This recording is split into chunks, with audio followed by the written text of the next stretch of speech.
We were also struck, Fred, in our conversations with Europeans and Canadians and Americans, how often Turkey came up in the conversation.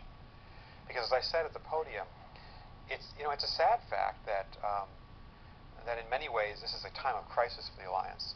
There's an economic crisis in North America. There's a profound economic crisis, you might even say politically an existential crisis in Europe about the future of the European Union. Of all of us, there's 28 of us in NATO, there's exactly one country that is now accelerating in its power and influence in the world, and that's Turkey.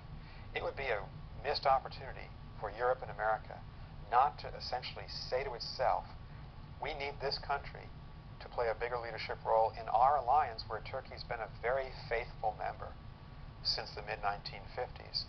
We would be remiss if we didn't take advantage of Turkey's influence in the Arab world, particularly at a time of transition during the Arab uprisings. And so this is really not a controversial recommendation. It may be in some quarters of Europe, and we can put aside the question of whether or not Turkey should become a member of the EU. Certainly President Clinton, President Bush, and President Obama believe that Europe should be open to Turkey. This is our alliance. This is the transatlantic alliance. To remain credible and effective, we need that Turkish leadership. So, NATO has an ethic that all 28 of us are equal, and that's the way it should be. We operate by consensus. So if we decide to go into Afghanistan, as we did in March 2003, we voted. Do we send military force to Afghanistan, which we subsequently did?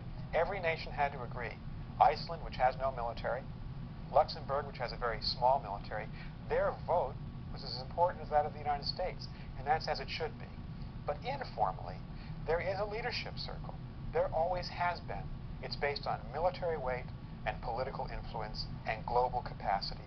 Turkey has never been in it or allowed to be in it, and what we're suggesting is that by a strategic decision, the United States, France, Germany, Britain decide that Turkey should be in that leadership circle.